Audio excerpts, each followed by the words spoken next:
नमस्कार साथियों, कैसे हैं आप लोग। उम्मीद करता हूं कि आप सभी लोग ठीक होंगे, आपके घर परिवार में सब लोग ठीक होंगे, आपके आसपास का माहौल ठीक होगा, आपके आसपास सब लोग ठीक होंगे।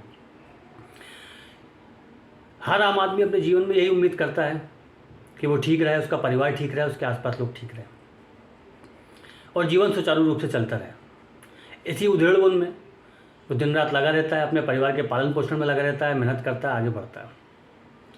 हमारे जीवन में सब कुछ ठीक चल रहा है, हमारे आसपास सब कुछ ठीक चल रहा है। इन सब चीज़ों से ज़्यादा महत्वपूर्ण एक और चीज़ है, हमारे देश में क्या चल रहा है।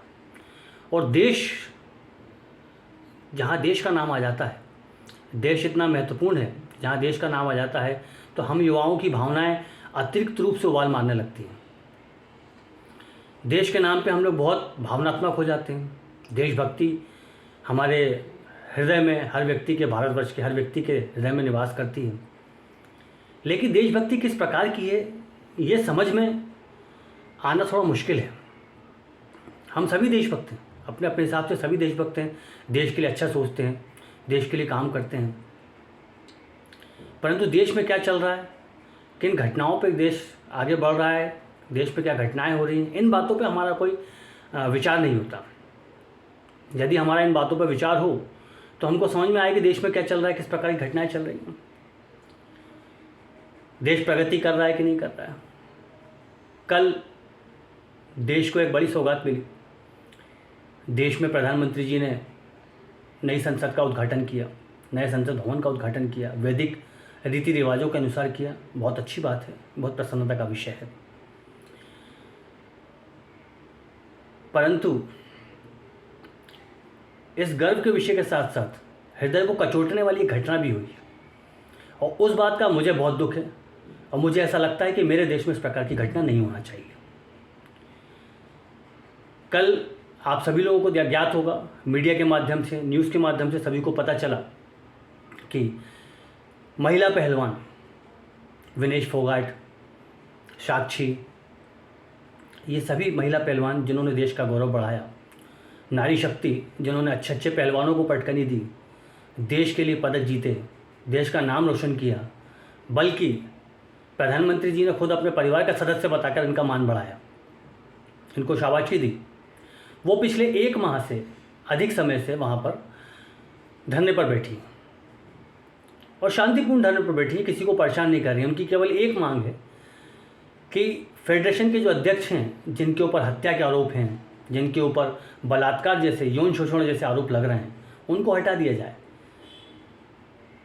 हम लोगों को ये सोचना पड़ेगा और ये विचार का प्रश्न है देश की राजनीति के लिए भी, देश के बड़े नेताओं के लिए भी, बाकी अन्य राजनीतिक दलों के लिए भी और प्रत्येक व्यक्ति के लिए भी, कि जो पहलवान, जो महिला पहलवान, जो लड़कियां, जो भारत का गौरव हैं, जो बड़े बड़े पहलवानों को पटकनी दे रही हैं, जो देश के लिए गौरव जीत के ला रही हैं, देश के लिए सम्मान जीत के ला रही हैं, देश के नाम रोशन कर रही हैं, वो किसी व्यक्ति पर आरोप लगाते हैं तो क्या वो आरोप झूठा होगा?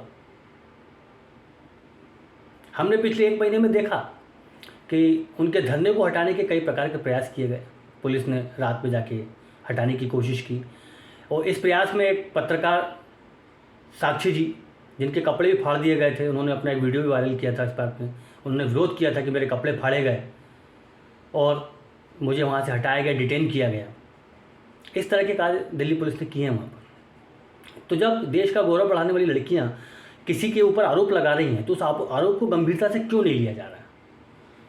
और कल जब संसद भवन का उद्घाटन हुआ, उन लड़कियों को खींचा गया, घसीटा गया, मारा गया, चोट लगी उन लोगों को, किसी का मन नहीं का चोटा। मैंने बहुत बड़े बड़े सामाजिक धरने देखे हैं कि सब दलित समाज की लड़की के साथ ऐसा हो गया, हमारा पूरा समाज आक्रोशित है। ब्राह्मण समाज की लड़की के साथ ऐसा हो गया, हमारा पूरा समाज आक्रोशित है। अरे हम समाज में कब से बैठ गए? देश की बेटी है और देश की बेटियां हैं। किसी भी देश की बेटी के साथ कोई घटना होगी तो हम समाजों में बैठ के उसकी राजनीति करेंगे कि हमारे समाज की लड़की के साथ नहीं हो इसलिए हम नहीं करेंगे। जिस भी समाज की होगी, हमारे देश की बेटी है, उसके साथ कुछ भी होगा उसका जवाब दिया जाएगा। यदि साक्षी जी पत्रकार हैं, उनके कपड़े फाड़ेगा तो उसका जवाब दिया जाएगा। उन महिला पहलवानों के साथ कल जो बदतमीजी हुई है, जो पुलिस ने गुंडागर्दी की है, उसका जवाब दिया जाएगा और जवाब देना चाहिए। आप लोगों की अंतरात्मा आपको कचोटनी चाहिए, आपको दुख होना चाहिए इस बात का विरोध करना चाहिए। इस समय पे हमारी देशभक्ति कहाँ चली जाती है? ऐसे समय पे हम आवाज़ क्यों नहीं उठाना चाहते? हम क्यों किसी गुंडे को, किसी बदमाश को इतनी प्राथमिकता देते हैं कि हमारा देश का सम्मान जीतने वाले लोग उसके सामने बौने साबित होते हैं? जब देश में इस प्रकार की घटनाएं होने लगें तो हम गर्व किस बात पर करें? किस बात पर गर्व महसूस होगा?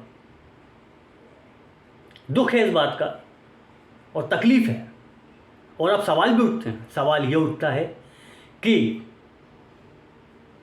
दिल्ली पुलिस जब खुद गुंडागर्दी करने लगे, लोगों को, समाज को बचाने वाली पुलिस जब खुद गुंडागर्दी करने लगे, गुंडागर्दी करके आंदोलनों को कुचलने लगे, धरनों को कुचलने लगे, तो फिर समाज का हित कैसे होगा? समाज की रक्षा कौन करेगा? प्रश्न ये भी उठता है कि क्यों दिल्ली पुलिस या राजनीतिक सरकारें किसी गुंडे को, हत्या के आरोपी को,